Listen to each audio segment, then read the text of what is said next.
বিষয় বাস্তব জীবনে বাস্তবধর্মী যে চিন্তা, বাস্তবধর্মী যে কর্ম, সেগুলা বর্তমান সময়ে আমাদের শিক্ষা ব্যবস্থার মধ্যে যেই নির্ধারিত কিছু বই দিয়ে দেওয়া হয়েছে, নির্ধারিত বইয়ের মধ্যে নেই। সেখানে ছেলেদের বিদ্যে গেলানো হয়, তারা তা জীর্ণ করতে পারুক আর নাই পারুক। সেখানে বলতে হচ্ছে শিক্ষা প্রতিষ্ঠানে, বিদ্যালয়, যেখানে আমরা পড়তে যাই। কারা গেলায়? শিক্ষকেরা। গেলায় বলতে হচ্ছে আমাদেরকে পড়া মাথায় ঢোকাতে চায়, আমরা বুঝি উঠি বা না বুঝে উঠি, আমরা তা হজম করতে পারি বা না করতে পারি, সেটা আমাদের জীবনে কাজে আসুক বা না আসুক। তো আমি এরকম শিক্ষা গ্রহণ করতে চাই না যেটা প্রফেশন ব্যতীত আমার জীবনের স্বাভাবিক গতানুগতিক জীবনেও কাজ আসবে না। আমি আমি 17 বছর পড়ালেখা করলাম, আমার মনের মধ্যে মনুষ্যত্ব বোধ নেই। এখন এই মনুষ্যত্ব বোধ নাই কেন, এটা সমাজের কাছে দায়বদ্ধ থাকবে সবাই। আর এখানে ভাই বাংলাদেশে মানুষ না খেয়ে মারা যাচ্ছে, আর আমি এই সকল ডিপ বিষয় নিয়ে স্টাডি করতেছি।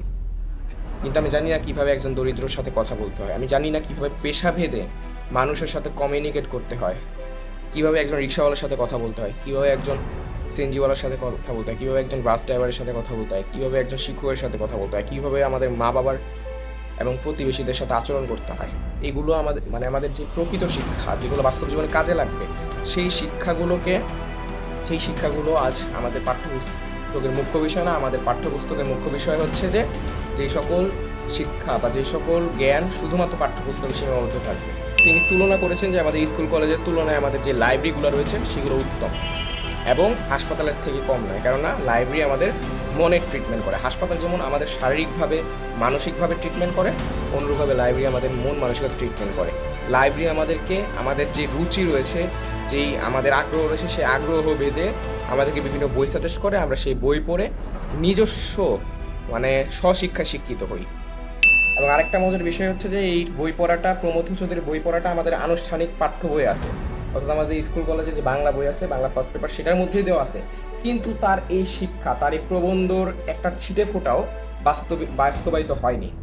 সর্বোপরি এটার সমাধান যদি বলি, সম্ভাব্য সমাধান এটাই যে এই যে বিষয়গুলো মাইটোকন্ড্রিয়া আরও যত কিছু আছে বায়োলজির মধ্যেও, ফিজিক্স কেমিস্ট্রি, আরও ফিজিক্সের গতি বল, এই নিউটনের 3টা সূত্র, তারপর বর্তনীয় চলবিদ্যুৎ, এগুলো হচ্ছে ভেতরকার বিষয়। এর পূর্বে যে বেসিক ম্যানার্স, বেসিক কথোপকথন, কিভাবে মানুষের সাথে কথোপকথন করতে হয় পেশাভেদে, নর্মাল বেসিকগুলো আগে শিখিয়ে আমাদেরকে জনশক্তিতে রূপান্তর করতে হবে। তারপর গিয়ে এই ডিপ বিষয়গুলা, কোষের ভিতরে কি থাকে না থাকে। আমার পাশে একজন মানুষ না খেয়ে মারা যাচ্ছে, আর আমি কোষের ভিতরে কি থাকে তার পাশে বসে বসে পড়বো। আসসালামু আলাইকুম। বর্তমান সময়ে আমি নবম শ্রেণীতে পড়ি, আর এগুলো হচ্ছে আমাদের নবম দশম শ্রেণীর বিজ্ঞান বিভাগের যারা শিক্ষার্থীরা রয়েছে তাদের গ্রুপ সাবজেক্টগুলো। এই যে এটা হচ্ছে রসায়ন, প্রথমে একটু এটা দেখিয়ে নিই। এগুলো, এটা হচ্ছে আমার পদার্থবিজ্ঞান, এই যে, আর এটা হচ্ছে আমাদের জীববিজ্ঞান বা জীববিজ্ঞান, বায়োলজি।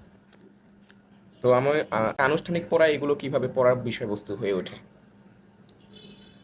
তো আজকের আমার যে সমস্যাটা সেটা হচ্ছে বর্তমান বাংলাদেশ শিক্ষা ব্যবস্থার সমস্যা, বাস্তবতা ও সম্ভাব্য সমাধান। সমস্যা, বাস্তবতা, সম্ভাব্য সমাধান। তো আজকের আমার এই সমস্যাটা সমাধানে বা আমার এই সমস্যাগুলো তুলে ধরতে প্রথমত আমাকে সহায়তা করবে প্রমথ চৌধুরীর লেখা বই পড়া, যে প্রবন্ধটি রয়েছে সেটি।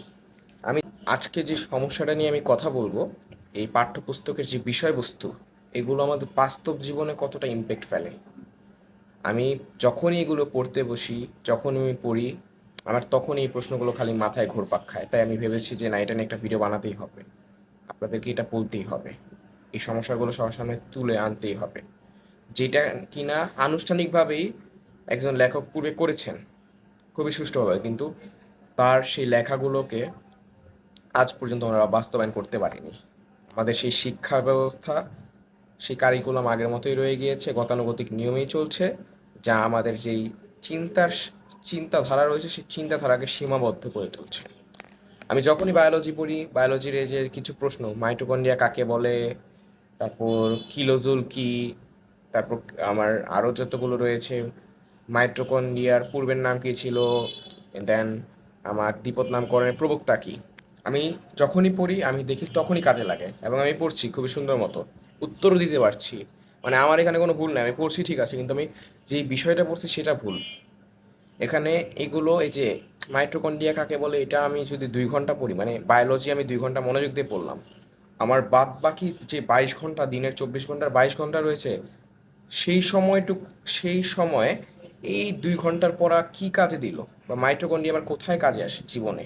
আমি তো আমার জীবনের যে দুঃখ কষ্ট হাসি বেদনা সেগুলার পিছেই সময় ব্যয় করতে সময় পাই না, বা সেগুলাকে গ্রহণ করতে আমি সময় পাই না। সো আমি মাইটোকন্ড্রিয়ার কথা কখন ভাববো? যা বলতে চাচ্ছি তা এটার মধ্যে সুস্পষ্টভাবে বলা আছে। এবং আরেকটা ফ্যাক্ট হচ্ছে যে এই প্রবন্ধটা প্রথম প্রকাশিত হয় বা একটা সবার মধ্যে পাঠ করা হয় লাইব্রেরির উন্মোচনের সভায়, খুব সম্ভবত 1919 সালে। আজ থেকে প্রায় একশো বছরেরও বেশি সময়ের পূর্বে যে কথাগুলো বলা ছিল, অলরেডি বলে দেওয়া হয়েছে, সেই গতানুগতিক নিয়মেই আমরা চলে আসছি না। কিন্তু আমার এই যে গতানুগতিক যুগ থেকে চলে আসছে বায়োলজি ফিজিক্স কেমিস্ট্রি, এই বিষয়বস্তুগুলোর প্রতি যে এত, মানে এটাকেই যে আনুষ্ঠানিক বিষয়বস্তুতে রূপান্তর করলো, তারা কেন করলো আমি জানি না। কেননা বাস্তব জীবনের সাথে এটার তো কোনো সম্পর্কই নেই। শিক্ষা কীরূপ হবে, যেই শিক্ষা আমার জীবনে কাজে লাগবে, সেটা এখন ভবিষ্যতে কাজে লাগার ভবিষ্যতের পিছে তো আমি আর পড়ে থাকবো না, আমার বর্তমান সময়ে ইনস্ট্যান্টলি কাজে লাগবে। মানে আমি শিখবো, কাজে লাগবে, আমি ওই আউটকামটা পাবো, এই শিক্ষাটাকে ইনপুট হিসেবে ব্যবহার করে আউটকামটা পেয়ে যাব ইনস্ট্যান্টলি, প্রম্পটলি পাবো। কিন্তু এই শিক্ষা, যেমন আমি প্রতিনিয়ত স্কুল যাচ্ছি আসছি যাতায়াতের জন্য, যখন কোনো রিক্সাওয়ালা মামাকে বলি যে মানে মামার সাথে কমিউনিকেট করতে হয়, দামাদামি করতে হয়, এগুলো তো এই বইগুলোর মধ্যে বলা নেই, এই বায়োলজি ফিজিক্স কেমিস্ট্রি বইগুলোর মধ্যে। এইগুলোই তো মুখ্য বিষয়। কেননা আমি যে নিয়মিত যাতায়াত করছি এটা আমার জীবনে মুখ্য বিষয়, মানে আমার জীবনের বর্তমান সময়ে গতানুগতিক 24 ঘন্টার দিনে মুখ্য বিষয় হয়ে দাঁড়িয়েছে। কিন্তু সেগুলো মুখ্য বিষয় বাস্তব জীবনে, কিন্তু আমাদের মুখ্য বিষয় বানাতে চাওয়া হচ্ছে এই পাঠ্যপুস্তকের মধ্যে সীমাবদ্ধ বিষয়গুলো নিয়ে, যে মাইটোকন্ড্রিয়া কাকে বলে। আমি কি রিক্সাওয়ালা মামাকে যেয়ে বলবো, রিক্সাওয়ালা মামা আমি জানো অনেক পড়ালেখা করেছি, আমি মাইটোকন্ড্রিয়া সম্পর্কে জানি, জানো মাইটোকন্ড্রিয়া কি? তো এটা কি তার সাথে কোনো সম্পর্কিত? মানে মুদ্রা কথা, বাস্তব জীবনের সাথে যেই সকল বিষয় বাস্তব জীবনে বাস্তবধর্মী যে চিন্তা, বাস্তবধর্মী যে কর্ম, সেগুলা বর্তমান সময়ে আমাদের শিক্ষা ব্যবস্থার মধ্যে যেই নির্ধারিত কিছু বই দিয়ে দেওয়া হয়েছে, নির্ধারিত বইয়ের মধ্যে নেই। নির্ধারিত বইয়ের মধ্যে যা রয়েছে এগুলো অনেক ডিপলি, একটা কোষের ভিতরে কোষ প্রাচীর, মানে একটা কোষের চারদিকে কোষ প্রাচীর, কোষ ঝিল্লি, ওটার ভিতরে সাইটোপ্লাজমের কেন্দ্রে নিউক্লিয়াস, সাইটোপ্লাজমের ভেতরে আবার ওই সাইটোপ্লাজমের বিভিন্ন অঙ্গ, এগুলো তো অনেক ভিতরে বিষয়।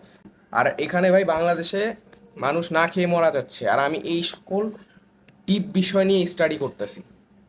কিন্তু আমি জানি না কিভাবে একজন দরিদ্রর সাথে কথা বলতে হয়, আমি জানি না কিভাবে পেশাভেদে মানুষের সাথে কমিউনিকেট করতে হয়, কিভাবে একজন রিক্সাওয়ালার সাথে কথা বলতে হয়, কিভাবে একজন সিএনজিওয়ালার সাথে কথা বলতে হয়, কিভাবে একজন বাস ড্রাইভারের সাথে কথা বলতে হয়, কিভাবে একজন শিক্ষকের সাথে কথা বলতে হয়, কিভাবে আমাদের মা বাবার এবং প্রতিবেশীদের সাথে আচরণ করতে হয়।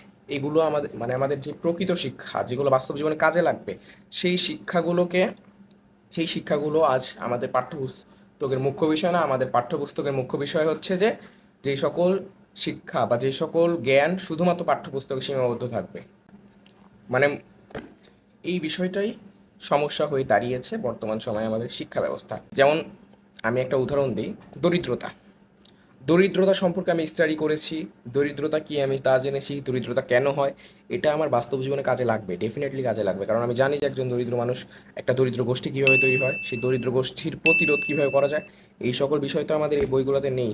এছাড়াও অন্যান্য যেই সাবজেক্টগুলো আছে, নর্মাল সাবজেক্ট, সেগুলোর মধ্যে কোনোটা এরূপ, কোনোটা এরূপ না। কিন্তু এই যে সায়েন্স বিজ্ঞান বিভাগের যে 3টা গ্রুপ, মানে 4টা টোটাল, হায়ার ম্যাথ সহ 4টা যে গ্রুপ সাবজেক্ট রয়েছে, এর মধ্যে 3টার যে টপিক সেগুলো শুধু পাঠ্যপুস্তক নির্ভর এবং পাঠ্যপুস্তকের মধ্যে সীমাবদ্ধ। প্রমথ চৌধুরীর বই পড়া প্রবন্ধ থেকে একটা বাক্য বা একটা অনুচ্ছেদ যদি আমি পড়ি, সেখানে ছেলেদের বিদ্যে গেলানো হয়, তারা তা জীর্ণ করতে পারুক আর নাই পারুক। সেখানে বলতে হচ্ছে শিক্ষা প্রতিষ্ঠানে, বিদ্যালয় যেখানে আমরা পড়তে যাই, কারা গেলায়? শিক্ষকেরা গেলায় বলতে হচ্ছে আমাদেরকে পড়া মাথায় ঢুকাতে চায়, আমরা বুঝি উঠি বা না বুঝে উঠি, আমরা তা হজম করতে পারি বা না করতে পারি, সেটা আমাদের জীবনে কাজে আসুক বা না আসুক।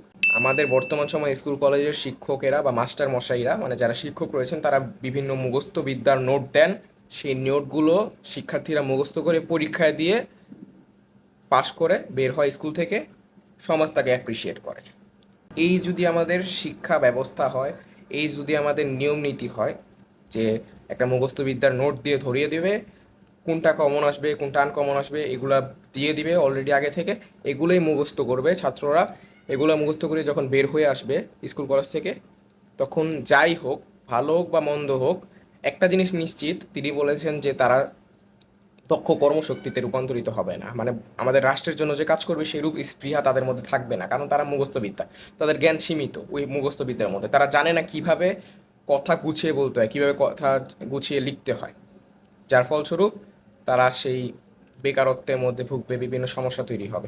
এছাড়াও তিনি আরও বলেছেন যে আমাদের বর্তমান সময়ের শিক্ষা ব্যবস্থা, বর্তমান বলতে হচ্ছে তার আমলে 1919 সালের শিক্ষা ব্যবস্থা এরম পর্যায়ে গিয়ে ঠেকেছে যে এই শিক্ষা ব্যবস্থার ফলে বর্তমান সময়ে আমাদের ছাত্রছাত্রীদের বা শিক্ষার্থীদের যারা শিক্ষা গ্রহণ করবে তাদের জ্ঞানের সীমাবদ্ধতা তৈরি হয়েছে, তারা আর জ্ঞান প্রসার করতে পারছে না। ফলস্বরূপ কী করণীয়, এই সকল ফলস্বরূপ তিনি তুলনা করেছেন যে আমাদের স্কুল কলেজের তুলনায় আমাদের যে লাইব্রেরিগুলো রয়েছে সেগুলো উত্তম এবং হাসপাতালের থেকে কম নয়। কেননা লাইব্রেরি আমাদের মনের ট্রিটমেন্ট করে, হাসপাতাল যেমন আমাদের শারীরিকভাবে মানসিকভাবে ট্রিটমেন্ট করে, অনুরূপভাবে লাইব্রেরি আমাদের মন মানসিকতা ট্রিটমেন্ট করে। লাইব্রেরি আমাদেরকে আমাদের যে রুচি রয়েছে, যেই আমাদের আগ্রহ রয়েছে, সেই আগ্রহ ভেদে আমাদেরকে বিভিন্ন বই সাজেস্ট করে, আমরা সেই বই পড়ে নিজস্ব মানে স্বশিক্ষায় শিক্ষিত হই। আর বর্তমান সময় স্কুল কলেজের কিছু নির্দিষ্ট, এই তুমি এটা পড়বা, তুমি এটা পড়বা, তুমি এটা পড়বা দিয়ে দিলাম, তোমার উপরে চাপিয়ে দিলাম, তুমি পারো আর না পারো, তুমি জীর্ণ শীর্ণ করতে পারো আর না পারো, তুমি জীর্ণ করতে পারো সেটা তাদের দেখার বিষয় না। আর এইগুলোর উপর নির্ভর করা হয় যে কে আমাদের মেধাবী শিক্ষার্থী, ক্লাসের মধ্যে কে টপার, এই নাম্বারের উপর নির্ভর করে বর্তমান সময় কে টপার, এই সকল বিষয়ের উপর। সুশিক্ষিত মাত্রই স্বশিক্ষিত। স্বশিক্ষিত বলতে কি, যে নিজে নিজে শিখে সেই সুশিক্ষিত, অর্থাৎ আমি নিজে নিজে শিক্ষা গ্রহণ করছি, নিজের জ্ঞান নিজের স্পৃহার মাধ্যমে, কোনো মাস্টার মশাইয়ের মুখস্থবিদ্যা পড়ছি না, ওইটার মানেই আমি সুশিক্ষিত হচ্ছি। সুশিক্ষিত বলতে সঠিকভাবে শিক্ষিত হচ্ছি, বা যে শিক্ষার মূল্য আছে। হয়তোবা সে আমার সেই আগ্রহটা জাগাতে পারে পড়া সম্পর্কে, হয়তোবা একজন গুরু আমাকে সেই গুরুর মানে সেই শিক্ষাটার প্রতি আগ্রহ বা উদ্দীপনা জাগাতে পারে, কিন্তু পরবর্তী যে স্টেপটা গ্রহণের বিষয়টা ওটা আমারই করতে হয়। পরিশেষে এটাই আমাদের বাস্তবতা যে আমাদের প্রাথমিকে হয়তো বা গ্রুপ সাবজেক্ট নাই, কিন্তু প্রাথমিকেও যা পড়ায় তা বাস্তব জীবনে অতটাও কাজে লাগে না। প্রাথমিক 1 to 5 পর্যন্ত 5 বছর, তারপর নিম্ন মাধ্যমিক 6 to 8 পর্যন্ত কয় বছর, 3 বছর, তারপর 8, তারপর 9 থেকে হচ্ছে আমার 10 পর্যন্ত 2 বছর, ইন টোটাল 5 বছর, 5 বছর 10টা বছর। এরপর উচ্চ মাধ্যমিক একাদশ দ্বাদশ কত 12 বছর। এরপর যদি অনার্স কেউ করতে চায় 4টা বছর, 16 বছর। ইভেন যদি স্নাতকোত্তর মানে হচ্ছে মাস্টার করতে চায় কেউ, আরও 1 বছর, 17টা বছর। এই সকল বিষয় নিয়ে আমাদের চলতে হবে, বা এই সকল বইকে আমাদের আপন করে রাখতে হবে। সকল বিষয়ের মধ্যে যা আছে সেগুলো আমরা পরীক্ষার খাতার মধ্যে কলম দিয়ে লিখতে পারবো, নাম্বার পাবো, সমাজ আমাদেরকে জিপিএ 5 করবে, উৎসাহিত করবে, বড় হলে অনেক কিছু হবে, এই অ্যাপ্রিসিয়েট। মানে সমাজের মধ্যেও এখন একটা ভূত চেপেছে যে যে জিপিএ 5 পাবে সেই হচ্ছে ভালো মেধাবী শিক্ষার্থী, কিন্তু তার আচার আচরণের ঠিক নেই। সে জানে না কীভাবে একজন মানুষের সাথে কথা বলতে হয়, কীভাবে একজন রিক্সাওয়ালার সাথে দামাদামি করতে হয়, কীভাবে কোনো জিনিস কেনাকাটা করার সময় দামাদামি করতে হয়। কিন্তু সে প্রায় 17টা বছর এই সকল বিষয় নিয়ে পড়ালেখা করছে, স্নাতকোত্তরও অর্জন করেছে, কিন্তু সে জানে না কীভাবে দামাদামি করতে হয়। সে তার এই ধারণাটা নেই, এই মৌলিক গুণটা নেই যে এটার দাম কত হইতে পারে। তো এগুলাই যদি মুখ্য বিষয়গুলো যদি শিক্ষার বিষয়বস্তুতে, আনুষ্ঠানিক শিক্ষার বিষয়বস্তুতে স্কুল কলেজের পাঠ্য বইগুলোর মধ্যে না থাকে, তাহলে সেই শিক্ষা দিয়ে অ্যাজ এ জাতি হিসেবে, অ্যাজ এ বাঙালি হিসেবে আমি কতটুকু আগাবো, আমরা জাতি হিসেবে কতটুকু পুরো বিশ্বে মাথা উঁচু করে দাঁড়াতে পারবো, সেটাই সন্দেহজনক আমাদের জন্য। সেটা অত্যন্ত চিন্তার বিষয় যে জাতি হিসেবে আমরা কতটা এগোতে পারবো। আমার আজকের এই ভিডিওটা বানানোর মূল ইন্টেনশন এটাই ছিল যে নিজেকে প্রশ্ন করতে শিখতে হবে প্রত্যেকটা বিষয়। যেমন আমি এগুলোর মধ্যে যখন আমি পড়তে বসে আমার মাথায় একটাই প্রশ্ন আসে, কেন এরকম, কেন আমি এটা পড়বো, এটা আমার বাস্তব জীবনে কী কাজে লাগে। গতানুগতিক জীবনে কোনো কাজে আসছে না, শুধুমাত্র আনুষ্ঠানিক কাজ ব্যতীত, ফর্মাল কাজ ব্যতীত, আমার প্রফেশন ব্যতীত এটা আমার কোনো কাজে আসবে না। তো আমি এরকম শিক্ষা গ্রহণ করতে চাই না যেটা প্রফেশন ব্যতীত আমার জীবনের স্বাভাবিক গতানুগতিক জীবনেও কাজ আসবে না। আমি আমি 17 বছর পড়ালেখা করলাম, আমার মনের মধ্যে মনুষ্যত্ব বোধ নেই। এখন এই মনুষ্যত্ব বোধ নাই কেন, এটা সমাজের কাছে দায়বদ্ধ থাকবে সবাই। যে সমাজ কি করলো, সমাজ কেন এই সকল বিষয় প্রশ্ন করলো না, যে 17 বছর সে পড়াশোনা করছে, পড়াশোনার বিষয়বস্তু কি, কেন গার্ডিয়ানরা এটা লক্ষ্য করলো না। গার্ডিয়ানরা শুধু দেখে যে তার ছেলে ঘন্টার পর ঘন্টা পড়ালেখা করছে, বায়োলজি পড়ছে, ফিজিক্স পড়ছে, কেমিস্ট্রি করছে, কোচিংয়ে পড়ছে, বিভিন্ন টেকে পড়ছে, কিন্তু তার ছেলে কি শিখছে সেটা কেন যাচাই বাছাই করলো না, তার ছেলের আচরণ কি এগুলো কেন দেখলো না? এটা দায়বদ্ধতা সমাজের কাছে থাকতে হবে, মানে দায়বদ্ধতা সমাজের কাছে এবং গার্ডিয়ানদের কাছে, শিক্ষকদের কাছে।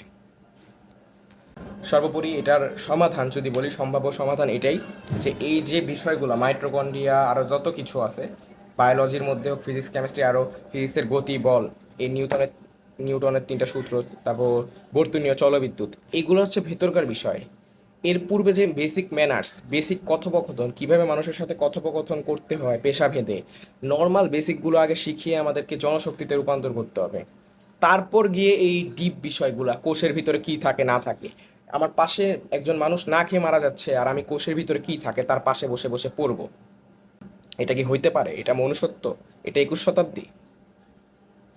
তো এটাই আমার সবার কাছে অনুরোধ থাকবে, সবাই অনুগ্রহ করে প্রমথ চৌধুরীর বই পড়াটা পড়বেন। এবং আরেকটা মজার বিষয় হচ্ছে যে এই বই পড়াটা, প্রমথ চৌধুরীর বই পড়াটা আমাদের আনুষ্ঠানিক পাঠ্য বই আছে, অর্থাৎ আমাদের স্কুল কলেজে যে বাংলা বই আছে, বাংলা ফার্স্ট পেপার, সেটার মধ্যেই দেওয়া আছে। কিন্তু তার এই শিক্ষা, তার এই প্রবন্ধর একটা ছিটে ফোঁটাও বাস্তবায়িত হয়নি, শুধুমাত্র বইয়ের মধ্যে জায়গা পেয়েছে গতানুগতিক নিয়মে। কিন্তু সবাইকে ধন্যবাদ, আশা করি সবাই বুঝতে পেরেছেন। বাংলাদেশ জিন্দাবাদ, ইনকিলাব জিন্দাবাদ, জাস্টিস ফর হাদি। সবাই ভালো থাকবেন।